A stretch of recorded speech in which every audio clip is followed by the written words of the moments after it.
ஆண்டவர் தம் மக்களை பாதுகாப்புடன் அழைத்துச் சென்றார். அவர்களுடைய எதிரிகளை கடல் மூழ்கடிக்க கொண்டது. அல்லேலூயா. தந்தை மகன் தூய ஆவியின் பெயராலே ஆமென். ஆண்டவராகிய இயேசு கிறிஸ்துவின் அருளும் கடவுளின் அன்பும் தூய ஆவியாரின் நட்புறவும் உங்கள் அனைவரோடும் இருப்பதாக. ஆன்மாவோடும் இருப்பதாக. கிறிஸ்துவில் பிரியமான அன்புமிக்க சகோதர சகோதரிகளே, உலகத்தில் வாழ்ந்து கொண்டிருக்கின்ற எந்த ஒரு மனிதனும் தன்னுடைய தேவைகளுக்காக அடுத்தவர்களை அன்பு செய்து வாழ்வதை நம்முடைய அன்றாட வாழ்விலே நாம் அனுபவித்துக் கொண்டிருக்கிறோம். ஆனால் இறைவன் ஒருவர் மட்டும்தான் நம்மை தொடர்ந்து அன்பு செய்து கொண்டிருக்கிறார்.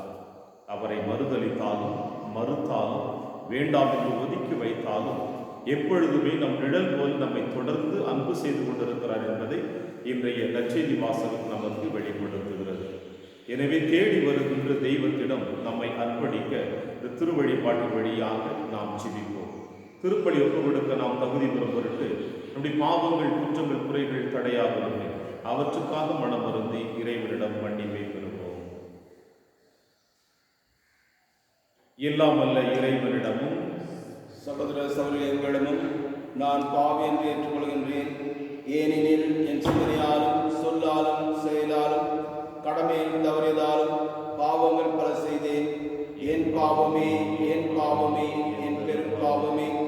ஆகையால் எப்பொழுதும் கன்னியான பரிசுத்த மரியாதையும் வானதூதர் புனிதர் அனைவரையும் சகோதர சகோதரிகளையும் உங்களையும் நம் தேவனாகிய ஆண்டவரிடம் எனக்காக வேண்டிக் கொள்ள மன்றாடுகின்றேன். எல்லாம் வல்ல இறைவன் நம் மீது இரக்கம் வைத்து நம் பாவங்களை மன்னித்து நம்மை நிலைவாழ்வுக்கு அழைத்து செல்வாராக. ஆமென். உள்ளம் நொறுங்கி வருந்துவரை நலமாக அனுப்ப பெற்ற ஆண்டவரை இரக்கமாயிரும். ஆண்டவரே இரக்கமாயிரும். பாவிகளை தேடி வந்த கிறிஸ்துவே இரக்கமாயிரும். கிறிஸ்துவே இரக்கமாயிரும். தந்தையின் வலப்பக்கம் வைத்திருந்து எங்களுக்காக பரிந்து பேசுகின்ற ஆண்டவரை இரக்கமாயிரும். ஆண்டவரே இரக்கமாயிரும். உன்னதங்களிலே கடவுளுக்கு மாட்சி உண்டாகுக. உலகிலே நம் மனதோருக்கு அமைதியாகுக. உம்மை புகழ்கின்றோம், உம்மை வாழ்த்துகின்றோம், உம்மை ஆராதிக்கின்றோம், உம்மை மகிமைப்படுத்துகின்றோம். உமது மேலான மாட்சியின் பொருட்டு உமக்கு நன்றி கூறுகின்றோம். ஆண்டவராகிய இறைவா, வானுலக அரசரே, எல்லாம் வல்ல தந்தையாகிய இறைவா, ஒரே மகனாய் உதித்த ஆண்டவரே இயேசு கிறிஸ்துவே, ஆண்டவராகிய இறைவா, இறைவனின் செம்மறியே, தந்தையின் திருமகனே, உலகின் பாவங்களை போக்குபவரே, எங்கள் மேல் இரக்கமாயிரும். உலகின் பாவங்களை போக்குபவரே, எங்கள் மன்றாட்டை ஏற்றருளும். தந்தையின் வலப்பக்கம் பெற்றிருப்பவரே, எங்கள் மேல் இரக்கமாயிரும். ஏனெனில் இயேசு கிறிஸ்துவே, நீர் ஒருவரே தூயவர், நீர் ஒருவரே ஆண்டவர், நீர் ஒருவரே உன்னதர், தூய ஆவியாரோடு தந்தையாகிய இறைவனின் ஆட்சியில் இருப்பவர் நீரே. ஆமென். ஜெபிப்போமாக. என்று உள்ள எல்லாம் வல்ல இறைவா, மனித குலத்தை ஒப்புரவாக்குவதற்காக நீ நிறுவிய உடன்படிக்கையும் பாஸ்தா மறைபொருளை எங்களுக்கு தந்தீரே. நாங்கள் அறிக்கையிட்டு கொண்டாடுவது செயல்களில் வெளிப்படுத்த எங்கள் உள்ளங்களை தூண்டி எழுப்புவீராக. உம்மோடும் தூயாவின் ஒன்றிப்பில் இறைவனாய் என்றென்றும் வாழ்ந்து ஆட்சி செய்கிற எங்கள் ஆண்டவர் இயேசு கிறிஸ்து வழியாக உம்மை மன்றாடுகின்றோம்.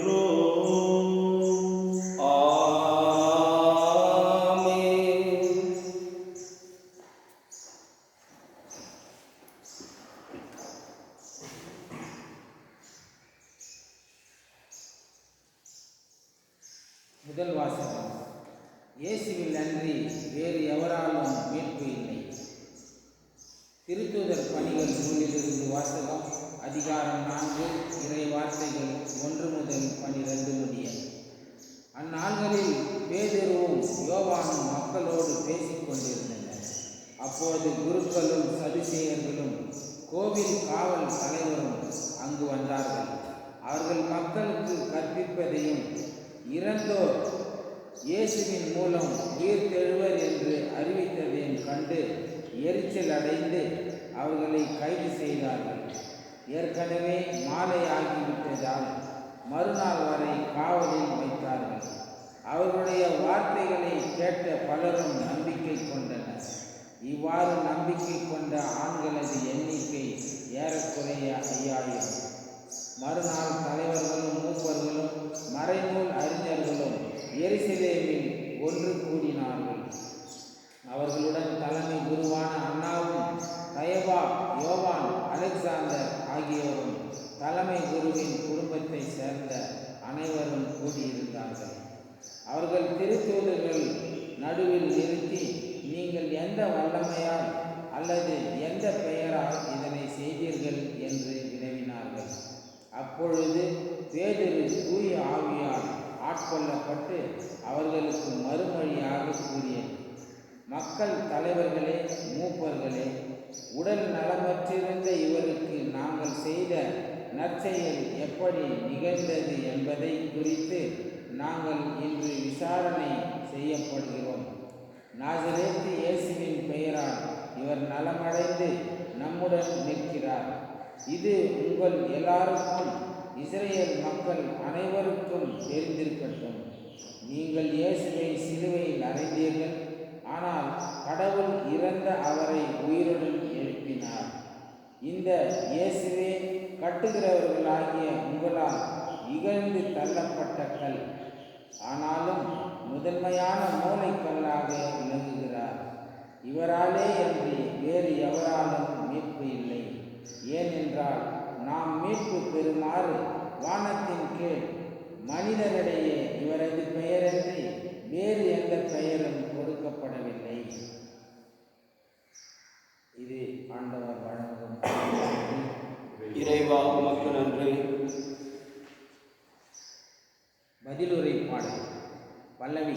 கட்டுவோர் புறக்கணித்த கல்லே கட்டடத்தின் மூலைக்கல் ஆயிற்று. கட்டுவோர் புறக்கணித்த கல்லே கட்டடத்தின் மூலைக்கல் ஆயிற்று. அல்லேலுயா, அல்லேலுயா, அல்லேலுயா. ஆண்டவருக்கு நன்றி செலுத்துங்கள், ஏனெனில் அவர் நல்லவர். என்றென்றும் உள்ளது அவரது பேரன்பு, என்றென்றும் உள்ளது அவரது பேரன்பு என இஸ்ரேல் மக்கள் சாற்றுவார்களாக. என்றென்றும் உள்ளது அவரது பேரன்பு என ஆண்டவருக்கு அஞ்சுவோர் அனைவரும் சாற்றுவார்களாக. பல்லவி. கட்டுவோர் புறக்கணித்த கல்லே கட்டடத்தின் மூலைக்கல் ஆயிற்று. கட்டுவோர் புறக்கணித்த கல்லே கட்டடத்துக்கு மூலைக்கல் ஆயிற்று. ஆண்டவரால் இது நிகழ்ந்துள்ளது. நம் கண்களுக்கு இது வியப்பாயிற்று. ஆண்டவர் தோற்றுவித்த வெற்றியின் நாள் இதுவே. இன்று அக்களிப்போம், அகமகிழ்வோம். பல்லவி. கட்டுவோர் புறக்கணித்த கல்லே கட்டடத்தின் மூலைக்கல் ஆயிற்று. ஆண்டவரே மீட்டருளும், ஆண்டவரே வெற்றி தாரும். ஆண்டவரின் பெயரால் வருபவர் ஆசி பெற்றவர். ஆண்டவரது இல்லத்தினின்று உங்களுக்கு ஆசி கூறுகிறோம். ஆண்டவரே இறைவன், அவர் நம்மீது ஒளிர்ந்துள்ளார். பல்லவி. கட்டுவோர் புறக்கணித்த கல்லே கட்டடத்தின் மூலைக்கல் ஆயிற்று. அல்லேலூயா, அல்லேலூயா, அல்லேலூயா, அல்லேலூயா, அல்லேலூயா, அல்லேலூயா, அல்லேலூயா, அல்லேலூயா. ஆண்டவர்களோடு இருப்பாராக. உம் ஆன்மாவோடும் இருப்பாராக. யோவான் எழுதிய பரிசுத்த நற்செய்தியிலிருந்து வாசகம். ஆண்டவரே மாட்சி உமக்கே. இயேசு தம் சீடருக்கு திபேரிய கடல் அருகே மீண்டும் தோன்றினார். அவர் தோன்றியது இவ்வாறு. சீமோன் பேதுரு, திதிம் எனப்படும் தோமா, கலிலேயாவில் உள்ள கானாவை சேர்ந்த நத்தனியேல், செபதேயின் மக்கள் ஆகியோரோடு இயேசுவின் சீடர்களும் வேறு இருவரும் கூடியிருந்தனர். அப்பொழுது சீமோன் பேதுரு அவர்களிடம், நான் மீன் பிடிக்கப் போகிறேன் என்றார். அவர்கள், நாங்களும் உம்மோடு வருகிறோம் என்று போய் படகில் ஏறினார்கள். அன்று இரவு அவர்களுக்கு மீன் ஒன்றும் கிடைக்கவில்லை. ஏற்கனவே விடிய காலை ஆயிற்று. இயேசு கரையில் நின்றார். ஆனால் அவர் இயேசு என்று சீடர்கள் அறிந்து கொள்ளவில்லை. இயேசு அவர்களிடம், பிள்ளைகளே, மீன் ஒன்றும் படவில்லையா என்று கேட்டார். அதற்கு அவர்கள் இல்லை என்றார்கள். அவர், படகின் வலப்பக்கத்தில் வலை வீசுங்கள், மீன் கிடைக்கும் என்று அவர்களிடம் கூறினார். அவர்களும் அவ்வாறே வீசினார்கள். மீன்கள் மிகுதியாய் அகப்பட்டதால் அவர்களால் வலையை இழுக்க முடியவில்லை. இயேசுவின் அன்பு சீடர் அதை கண்டு பேதுருவிடம், அங்கு நிற்பவர் ஆண்டவர்தாம் என்றார். அதை கேட்டவுடன் தம் ஆடையை களைந்திருந்த சீமோன் பேதுரு ஆடையை இடுப்பில் கட்டிக்கொண்டு கடலில் குதித்தார். மற்ற சீடர்கள் மீன்களுடன் வலையை இழுத்து கொண்டு படகிலேயே வந்தார்கள். அவர்கள் கரையிலிருந்து வெகு தொலைவில் இல்லை, ஏறக்குறைய 100 மீட்டர் தொலைவில் தான் இருந்தார்கள். படகை விட்டு இறங்கியவுடன் கரியினால் தீமுட்டி இருப்பதையும் அதன் மீது மீன் வைத்திருப்பதையும் அவர்கள் கண்டார்கள். அங்கு அப்பமும் இருந்தது. இயேசு அவர்களிடம், நீங்கள் இப்பொழுது பிடித்தவற்றில் சில மீன்களை கொண்டு வாருங்கள் என்றார். சீமோன் பேதுரு படகில் ஏறி வலையை கரைக்கு இழுத்தான். வலை நிறைய பெரிய மீன்கள் இருந்தன. அவற்றின் எண்ணிக்கை 153. இத்தனை மீன்கள் இருந்தும் வலை கிழியவில்லை. இயேசு அவர்களிடம், உணவருந்த வாருங்கள் என்றார். சீடர்களும் எவரும் நீர் யார் என்று இயேசுவிடம் கேட்க துணியவில்லை. ஏனெனில் அவர் ஆண்டவர்தாம் என்று அவர்கள் அறிந்து கொண்டார்கள். இயேசு அவர்கள் அருகில் வந்து அப்பத்தை எடுத்து அவர்களிடம் கொடுத்தார். மீனையும் அவ்வாறே கொடுத்தார். இவ்வாறு இயேசு இறந்து உயிருடன் எழுப்பப்பட்ட பின்பு தம் சீடருக்கு இப்பொழுது 3ஆம் முறையாக தோன்றினார். இது ஆண்டவர் வழங்கும் அருள்வாக்கு. கிறிஸ்துவே உமக்கு புகழ். இயேசு சீடர்கள் அருகில் வந்து அப்பத்தை எடுத்து அவர்களிடம் கொடுத்தார். மீனையும் அவ்வாறே கொடுத்தார். கிறிஸ்து இயேசுவில் பிரியமான அன்புமிக்க சகோதர சகோதரிகளே, இறைவனுடைய அன்பிற்கும் நம்மோடு வாழ்ந்து கொண்டிருக்கின்ற பிறருடைய அன்பிற்கும் ஏன் நம்முடைய அன்பிற்கும் வேறுபாடுகள் இருக்கிறதை இன்றைய திருவழிபாடு வாசகம் நமக்கு வெளிப்படுத்துகிறது.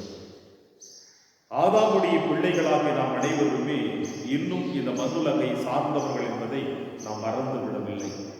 ஆனால் நாம் அனைவருமே விண்ணுலகை சார்ந்தவர்கள் என்பதை இறைவன் எத்தனை முறை நமக்கு வெளிப்படுத்தினாலும் அந்த உண்மையுள்ள உயிருள்ள ஆண்டவருடைய வார்த்தைகளை ஏற்றுக்கொள்வதில் பல நேரங்களிலே நமக்கு சந்தேகங்களும் மறுப்புகளும் இருப்பது நாம் மறுத்துவிட முடியாத ஒரு உண்மை. எனவேதான் நாம் அடுத்தவர்கள் மீது வைத்திருக்கின்ற அன்பிற்கும் அடுத்தவர்கள் நம் மீது வைத்திருக்கின்ற அன்பிற்கும் வேறுபாடுகள் இல்லாமல் ஒருவரை ஒருவர் தேவைக்கு ஏற்றால் போல நாம் அன்பு செய்து கொண்டிருக்கிறோம். ஆனால் இறைவன் இந்த மண்ணுலகில் வாழ்ந்து கொண்டிருக்கின்ற நம் அனைவர் மீதும் ஆழமான அன்பை செலுத்தி கொண்டிருக்கிறார். தேடி வருகின்ற தெய்வம் நம்மை ஒருபொழுதும் கைவிட மாட்டேன் என்பதை தன்னுடைய பணி வாழ்விலும் சரி, இறந்த பிறகும் சரி, உயிர்த்தெழுந்த பிறகும் சரி, ஆண்டவர் இயேசு கிறிஸ்து தன்னுடைய ஒவ்வொரு செயல்பாடுகளின் வழியாக வெளிப்படுத்துவதை நாம் உணர்ந்துதான் கொண்டு வந்திருக்கின்றோம். பிரியமான தேவ பிள்ளைகளே, இன்று வாசிக்கப்பட்ட நற்செய்தி வாசகத்தை சற்று கூர்ந்து கவனித்திருந்தோம் என்றால் 2 விதமான நிகழ்வுகளை அல்லது உண்மைகளை நமக்கு வெளிப்படுத்துகிறது. ஒன்று, யூத சமுதாயத்திலே ஆண்டவர் இயேசு கிறிஸ்துடைய உயிர்ப்பு ஏற்றுக்கொள்ள முடியாத ஒரு நிகழ்வாக காணப்படுவதை யூதர்களும் பரிசேயர்களும் பிலாத்துவும் சொல்லுகிறார்கள். இறைய வல்லுநர்கள் இதற்கு அற்புதமான ஒரு விளக்கத்தை கொடுப்பார்கள். யோவான் நற்செய்தியாளர் தன்னுடைய 20வது அதிகாரத்தை தன்னுடைய நற்செய்தியின் முடிவுரையாக முடித்து விடுகிறார். இந்த நூலில் எழுதப்பட்டவை அனைத்தும் இன்னும் எழுதப்பட வேண்டும், ஆனால் எழுதப்பட முடியவில்லை என்று சொல்லுகிறார். தன்னுடைய நற்செய்தி வாசகத்தினுடைய 20வது அதிகாரத்தில் நற்செய்தியுடைய இறுதி அத்தியாயத்தை முடிவுரையை கொடுத்து விட்ட பிறகு மீண்டும் 21வது அதிகாரம் ஆரம்பிக்கப்படுகிறது என்பதை இறையியல் வல்லுநர்கள் நுணுக்கமாக சந்திக்கிறார்கள். காரணம் என்னவென்றால், ஆண்டவர் இயேசு கிறிஸ்துடைய உயிர்ப்பின் மகத்துவத்தை இந்த 21வது அதிகாரம் வெளிப்படுத்துகிறது. என்னவென்றால், ஆண்டவர் இயேசு கிறிஸ்து உயிர்த்து விட்டார் என்பதை யூதர்களும் பரிசேயர்களும் ஏற்றுக்கொள்ளவில்லை ஏனென்றால் உயிர்ப்பு அவர்களுடைய நம்பிக்கை விசுவாசமாக இருந்தாலும் ஆண்டவருடைய உயிர்ப்பிலே அவர்கள் நம்பிக்கை கொள்ளவில்லை. ஒருவேளை உயிர்த்து விட்டார் என்று இந்த சீடர்கள் பொய்மையை சொல்லி வருகிறார்கள் என்பதை அவர்கள் மக்கள் மத்தியிலே வெளிப்படுத்துவதற்காக இந்த உயிர்ப்பை மறுதளிக்கிறார்கள். எனவேதான் யோவான் நற்செய்தியாளர் இந்த 21வது அதிகாரத்தை பிற்சேர்க்கை என்று சொல்லப்படுகின்ற மீண்டுமாய் அவர் இணைத்து எழுதுகிறார். காரணம் என்னவென்றால், ஆண்டவர் இயேசு கிறிஸ்து இந்த மண்ணுலகிலே உயிர்த்து விட்டார். அவர் ஆவியோடு அல்ல, உடலோடும் அவர் இருக்கிறார் என்பதை வெளிப்படுத்துகிறது இந்த 21வது அதிகாரம். இரண்டாவது காரணம் என்னவென்றால், ஆண்டவர் இயேசு கிறிஸ்து தன்னுடைய பேதுரு சீடருக்கு கொடுத்த முக்கியத்துவத்தை யோவான் நற்செய்தியாளருடைய நற்செய்தியிலே அதிகமாக நாம் காண முடியாது. யோவான் நற்செய்தியாளர் ஆண்டவருடைய அன்பை அதிகமாக வெளிப்படுத்துகிறாரே ஒழிய, பேதுருவுக்கு ஆண்டவர் இயேசு கிறிஸ்து எந்த அளவுக்கு முக்கியத்துவம் கொடுத்திருக்கிறார் என்பதை யோவான் நற்செய்தியாளர் எழுதி வைத்திருக்க மாட்டார். எனவே இந்த 21வது அதிகாரத்தில் யோவான் நற்செய்தியாளர் ஆண்டவர் இயேசு கிறிஸ்துவின் உயிர்ப்பின் மகத்துவத்தையும் பேதுருவுக்கு கொடுக்கப்பட்ட அந்த முதன்மையான அந்த கட்டளைகளையும் அவர் வெளிப்படுத்துவதைத்தான் இந்த 21வது அதிகாரம் நமக்கு வெளிப்படுத்துகிறது. இந்த அளவுக்கு இயேசுவினுடைய உயிர்ப்பின் மகத்துவத்தை வெளிப்படுத்துகிற பொழுது இன்றைய திருவழிபாடு அதோடு இணைந்து நமக்கு கொடுக்கின்ற செய்தி என்னவென்றால், இறைவன் நம் மீது ஆழமாக அன்பு வைத்திருக்கிறார். எந்த அளவிற்கு சீடர்கள் இயேசுவை ஏற்றுக்கொள்ள முடியும், இயேசுடைய பாடுகளையும் மரணத்தையும் கண்கூடாக கண்டாலும் அவருடைய உயிர்ப்பினை முழுவதுமாக உணர்ந்து கொள்ள முடியாமல் தன்னுடைய வாழ்வாதாரத்திற்காக மீண்டுமா இயேசுடைய பாதையிலிருந்து விலகிச் சென்றவர்களை இயேசு தேடி சென்று அவர்களுடைய தொழில் ரீதியான உண்மையை வெளிப்படுத்துகிறார். எங்கே உங்களுக்கு மீன்கள் கிடைக்கவில்லையா என்று. ஆம் என்று சொன்னால், ஆழ்கடலில் வலையை வீசுங்கள், உங்களுக்கு மீன்கள் கிடைக்கும் என்று சொல்லப்படுகிற பொழுது ஆழ்கடலில் வலையை வீசினார்கள், மீன்களை பிடித்தார்கள், எடுத்து வருகிறார்கள். அவர்கள் எடுத்து வருவதற்கு முன்னதாகவே ஆண்டவர் இயேசு கிறிஸ்து கரையில் அமர்ந்து கொண்டு நெருப்பு மூட்டப்பட்டு இருப்பதையும் அதன் மீது மீன்கள் இருப்பதையும் யோவான் நற்செய்தியாளர் சொல்லுகிறார் என்றால், தன்னுடைய பிள்ளைகளுக்காக ஆண்டவர் இயேசு கிறிஸ்து எத்தனை தயாரிப்பை வைத்திருக்கிறார். மறுதளித்தவர்கள், அவரை விட்டு ஓடியவர்கள், ஏற்றுக்கொள்ள மனமில்லாத இந்த சீடர்கள் மீது ஆண்டவர் அன்பு செய்து கொண்டிருக்கிறார் என்றால், நம்மீதும் அதே அன்பை வெளிப்படுத்தி கொண்டதாக இருக்கிறார். தவகாலத்தில் வாழ்ந்து கொண்டிருந்த நாம், புனித வாரத்தில் என்னுடைய பயணத்தை தொடர்ந்து நாம் ஆழமான விசுவாசத்தோடு நம்பிக்கையோடு தொடர்ந்திருந்தால், இயேசுடைய உயிர்ப்பு காலத்திலே அதே ஆழமான நம்பிக்கை விசுவாசத்தை நாம் தொடர்ந்து இருக்க வேண்டும் என்பதுதான் இன்று ஆண்டவர் உங்களிடம் என்னிடம் எதிர்பார்க்கிறார். எனவே இறைவனுடைய அன்பு எந்த அளவுக்கு நமக்கு வெளிப்படுத்தப்பட்டதோ அதே அன்பை நாம் பிறரோடு பகிர்ந்து இந்த திருப்பலியில் அதே ஆசீர்வாதத்திற்காக நாம் மன்றாடுவோம். ஆமென்.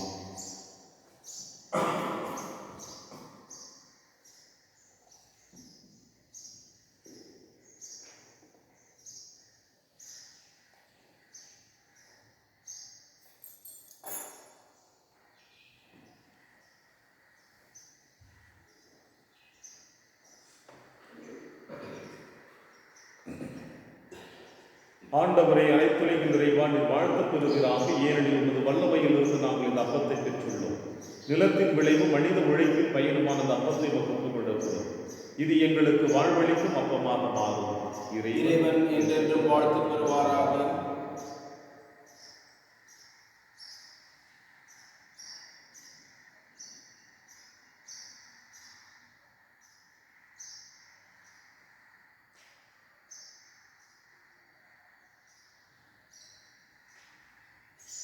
ஆண்டவரை அனைத்துலகின் இறைவான் வாழ்த்து பெறுகிறாக, ஏனெனில் உமது வல்லமையிலிருந்து நாங்கள் இந்த ரசத்தை பெற்றுள்ளோம். திராட்சை செடியும் மனித உழைப்பின் பயனுமான அந்த ரசத்தை ஒப்புக் கொடுக்கிறோம். இது எங்கள் ஆன்மீக பானமாக மாறும். இறைவன் என்றென்றும் வாழ்த்து பெறுவாராக.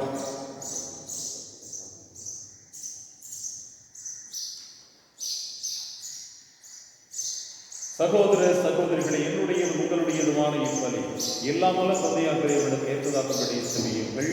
ஆண்டவர் தமது பெயரின் புகழ்ச்சிக்காகவும் மாட்சிக்காகவும் நமது நன்மைக்காகவும் புனித திரு அவை அனைத்தின் நலனுக்காகவும் உமது கையிலிருந்து இப்பலியை ஏற்றுக்கொள்வாராக. ஆண்டவரே, இந்த பாஸ்கா காணிக்கைகளினால் நிகழ்ந்த உறவு பரிமாற்றத்தை கனிவுடன் எங்களின் நிறைவுக்கு கொண்டு வர உம்மை வேண்டுகின்றோம். அதனால் நாங்கள் மன்னக நாட்டங்களிலிருந்து விடுபட்டு விண்ணகத்தின் மீது விருப்பம் கொள்ள செய்வீராக. நீங்கள் ஆண்டவராகிய கிறிஸ்து வழியாக உம்மை மன்றாடுகின்றோம். ஆண்டவர்களோடு இருப்பாராக, ஆன்மாவோடும் இருப்பாராக. இதயங்களை மேலே எழுப்புங்கள். ஆண்டவரிடம் எழுப்பியுள்ளோம். இறைவனாகிய ஆண்டவருக்கு நன்றி கூறுவோம். அது அது தகுதியும் நீதியுமானது. ஆண்டவரே, காலத்திலும் உம்மை புகழ்ந்துரைப்பதும் எல்லாவற்றுக்கும் மேலாக எங்கள் பாஸ்தாவாகிய கிறிஸ்து பலியான இச்சிறப்பான காலத்தில் உம்மை இன்னும் மிகுதியாக வாழ்த்தி போற்றுவது மெய்யாகவே தகுதியும் நீதியுமாகும், எங்கள் கடமையும் மீட்புக்குரிய செயலுமாகும். கிறிஸ்து எங்களுக்காக இன்னும் தொடர்ந்து தம்மை கையளித்து உமது திருமுன் இடையராது வரிந்து பேசி எங்களை பாதுகாத்து வருகின்றார். பலியான அவர் இனிமேல் சாக்க மாட்டார், கொலை செய்யப்பட்ட அவர் என்றும் வாழ்கிறார். ஆகவே பாஸ்கா மகிழ்ச்சி போன்ற அனைத்துலகின் மாந்தர் அனைவரும் மக்களிக்கின்றனர். அவ்வாறே ஆற்றல் மிக்கோரும் அதிகாரம் கொண்ட தூதர்களும் உமது மாற்றில் புகழ்ந்து பாடி முடிவின்றி சொல்லுவதாவது: தூயவர், தூயவர், தூயவர், வான்படைகளின் கடவுளாம் ஆண்டவர். விண்ணகமும் மன்னகமும் உமது மாட்சியால் நிறைந்துள்ளன. உன்னதங்களிலே ஓசானா. ஆண்டவர் பெயரால் வருபவர் ஆசீர் பெற்றவர். உன்னதங்களிலே ஓசானா. ஆண்டவரே, இது மெய்யாகவே தூயவர், தூய்மை அடைத்தற்கு முற்றாகவே உம்முடைய ஆவியை பொழுதி காணிக்கைகளை தூய்மைப்படுத்த உண்மை வேண்டுகிறோம். இவ்வாறு எங்கள் ஆண்டவர் இயேசு கிறிஸ்துவின் உடலும் இரத்தமுமாக எங்களுக்கு இவை மாறுமனமாக. அவர் பாடுபட உலர்கணிந்து தம்மை கையளித்த போது அப்பத்தை எடுத்து நன்றி செலுத்தி அதை விட்டு தம் சீடருக்கு அளித்து அவர் கூறியதாவது: அனைவரும் இதிலிருந்து பெற்று உண்ணுங்கள், ஏனெனில் இது உங்களுக்காக கையளிக்கப்படும் என் உடல்.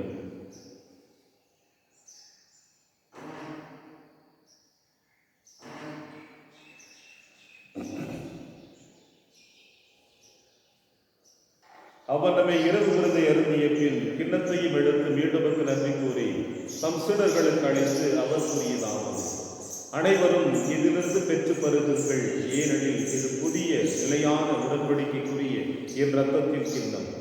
இது பாவ மன்னிப்புக்கென்று உங்களுக்காகவும் பலருக்காகவும் சிந்தப்படும். இதை என் நினைவாக செய்யுங்கள்.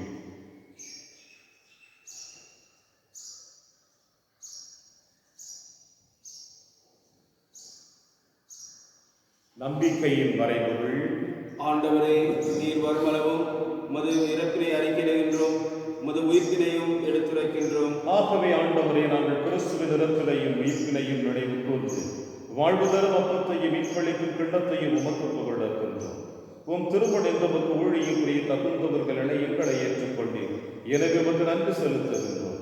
மேலும் கிறிஸ்துவின் உடலிலும் ரத்தத்திலும் பங்கு கொள்ளும் எங்களை தூய ஆவியால் உடசிருக்க வேண்டும் என உமை தாழ்மையுடன் ஆடுகின்றோம். ஆண்டவரே, உலகெங்கும் பரவி இருக்கும் திரு அவையை நினைவு கூர்ந்திருடும். எங்கள் திருத்தந்தை பிரான்சிஸ், எங்கள் ஆயர் பீட்டர் மச்சாடும் எல்லா திருநிலையினர் ஆகிய அனைவரோடும் திரு அவை அன்பில் நிறைவு பெற செய்திருடும். மேலும் உயிர்த்தொடும் எதிர்நோக்குடன் துயில் கொள்ளும் எங்கள் சகோதர சகோதரிகளையும் இறந்தோர் அனைவரையும் இரக்கத்துடன் நினைவு கூர்ந்து திருமுக ஒளியும் ஏற்றிருடும். எங்கள் அனைவர் மீதும் இரக்கமாயும் கடவுளின் கன்னித்தாயான புனித மரியம், அவருடைய கணவரான புனித யோசேப்பு, புனித திருத்தூதர்கள், எங்கள் பங்கின் பாதுகாவலர் புனித சின்னப்பர், புனித பிரான்சிஸ் சேவேரியா, புனித கஸ்பார் மற்றும் உலகில் உகந்தவராயிருந்தாகிய புனிதர் அனைவருடன் நாங்கள் நினைவாழ்வில் பங்கு கொள்ளும் தகுதி பெற்று உம் திருமகன் இயேசு கிறிஸ்து வழியாக உம்மை புகழ்ந்தேற்று வரமருள உம்மை மன்றாடுகின்றோம். இவர் வழியாக இவரோடு இவரில் எல்லாம் நல்ல இறைவனாகிய தந்தையே, தூய ஆவியாரின் ஒன்றிப்பில் எல்லா புகழும் ஆட்சியும் என்றென்றும் உமக்கு உரியதே. ஆமென், ஆமென், ஆமென்.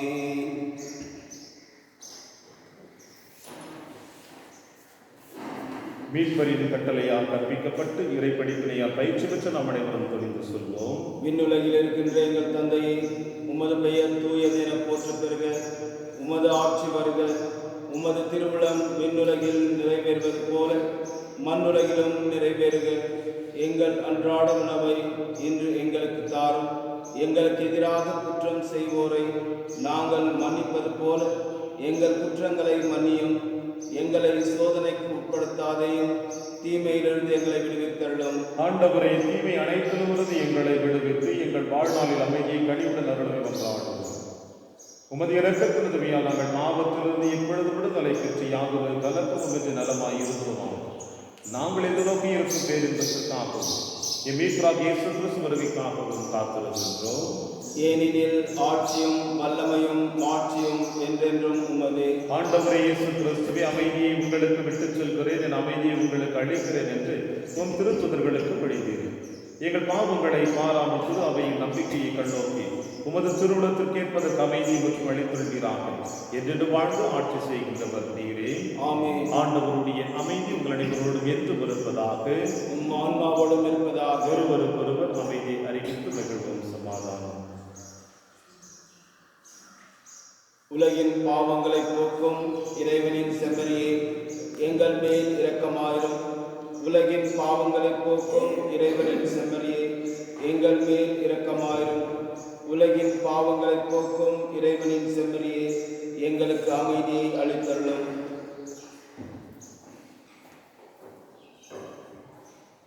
இதோ இறைவனின் செம்மறி, இவரை நம் அனைவரின் பாவங்களையும் போக்குகின்றவர். செம்மறியின் விருந்திற்கு அழைக்க பெற்ற நம் அனைவரும் பெற்றோர். ஆண்டவரே, தேவரேரின் இல்லத்தில் எழுந்தள்ளி வர நான் தகுதியற்றவன். ஆனால் ஒரு வார்த்தை மட்டும் சொல்லியள்ளும், என் ஆன்மா குணமடையும். கிறிஸ்துவின் திருவுடலும் திருரத்தமை காத்து நமக்கு நிலையான வாழ்வளிப்பதாக. ஆமென்.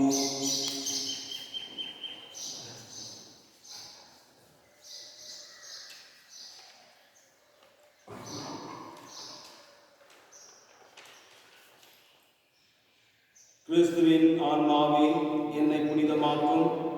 கிறிஸ்துவின் திருவுடலே என்னை மீட்டருளும். கிறிஸ்துவின் திரு ரத்தமே எனக்கு எழுச்சியூட்டும். கிறிஸ்துவின் விழாவின் தண்ணீரே என்னை கழுவிடுமே. கிறிஸ்துவின் பாடுகளே என்னை தேற்றிடுமே.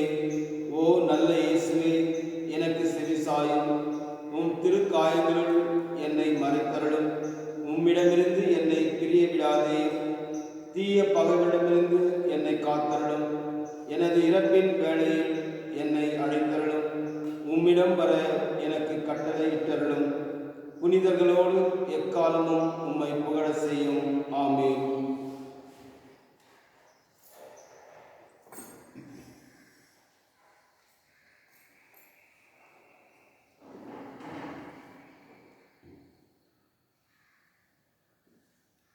இயேசு தம் சீடர்களிடம் உணவருந்த வாருங்கள் என்றார். அப்பத்தை எடுத்து அவர்களிடம் கொடுத்தார். அல்லேலூயா. ஜெபிப்போமாக. ஆண்டவரே, உமது பரிவரக்கத்தால் நீர் மீட்டுக் கொண்டவர்களை தொடர்ந்து பாதுகாத்தருள உம்மை வேண்டுகின்றோம். அதனால் உம் திருமகனுடைய பாடுகள் மீட்கப்பட்டவர்கள் அவர் உயிர்ப்பில் என்று மகிழ்வார்களாக. எங்கள் ஆண்டவராகிய கிறிஸ்து வழியாக உம்மை மன்றாடுகின்றோம். ஆமென். ஆண்டவர்களோடு இருப்பாராக.